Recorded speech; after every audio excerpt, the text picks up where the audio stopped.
Okay, I'm not gonna lie to you. When I sat down to watch this movie, I thought, oh God, here we go again. Another shit fest. But when it was all said and done, man, I thought this movie was pretty fucking good.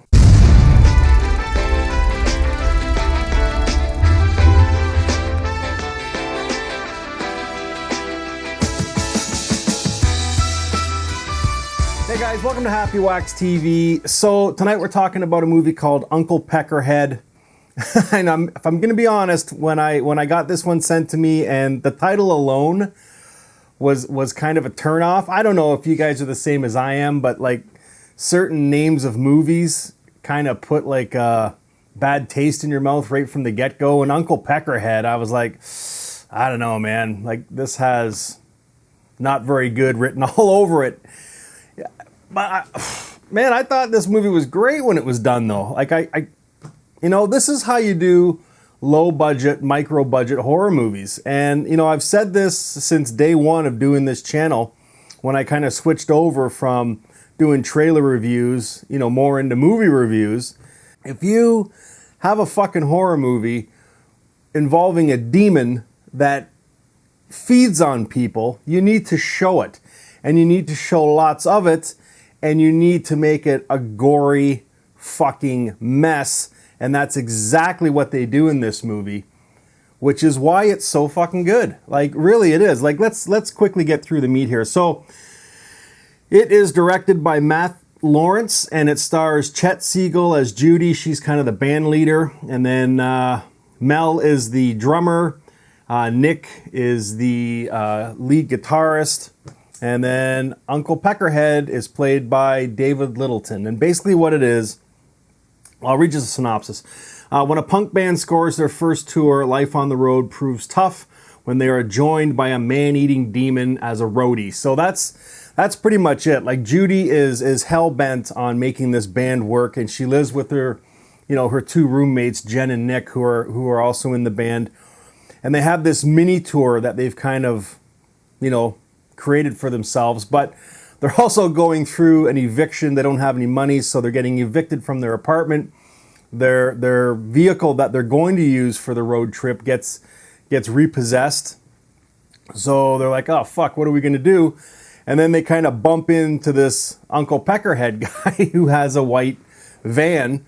And long story short, in the first act, he offers to be their, you know, roadie and drive them around as long as they pay for gas and stuff like that. And, you know, it's just, you know, again, when you sit down and watch this movie, you just think, okay, it's a micro budget horror movie. It's going to be a lot of cutaway shots. The gore is probably, you know, it's going to be like off-camera gore where you might get some blood splatter on the wall and stuff like that and some after-the-fact shots.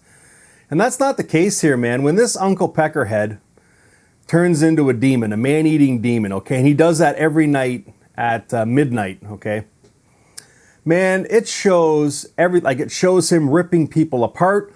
There's like I don't want to give too many spoilers for this one, but there's like a decapitation scene where he pulls the guy's head, not off, but out of his body, spine included. Like, I was thoroughly impressed with the gore in this movie, and it just added to it. And there's some twists and turns, and I do like the first act, we're introduced to these characters, right? And they find out their backstory, and you know, they're going on this trip, and they have to use this Uncle PeackerHead as their you know, roadie, and you know, he's going to tour them around. Second act is the two band members, Jen and Nick, kind of, and Uncle Pecker, kind of get closer together, right? Like they see him kill somebody in their defense, and they kind of, you know, kind of gel, you know what I mean? But Judy is kind of standoffish because she is kind of like, you know, the band is hers, and she wants things done her way. So when she sees Uncle PeackerHead trying to help out and stuff, or before this, she's kind of standoffish to him, you know what I mean? And then when they find out that he's a man-eating demon, that's even worse, but the other two band members accept it, and she's not really warmed up to it yet. But she wants to play this tour. So there's this confliction in the the second act. But then into the third act, she kind of warms up to him because she sees that he is trying to help You know what I mean? But, and again, I don't want to give spoilers, and this is probably going to be a spoiler, but the way they ended this movie, it was good and it was bad, because it doesn't have the kind of ending that you're thinking it's going to have, which is fantastic. I love the route that they went. But, and I'm going to just blame this on lack of budget, but it's kind of like, it's kind of short, you know what I mean? And it just kind of ends. And I wanted a little bit more of it. I mean, it's got a great run time. It's only 90 minutes. The pace is great. There's really no slow moments in this movie. But the ending, I just wanted a little more, but I get it. You know what I mean? Like they probably coming to the end of the movie and running out of money, and they have to, you know, get it over with. So it's a shame that they didn't have a bit more money to spend on the ending, but I liked it nonetheless. To give this movie a rating, I'd probably give it a 7.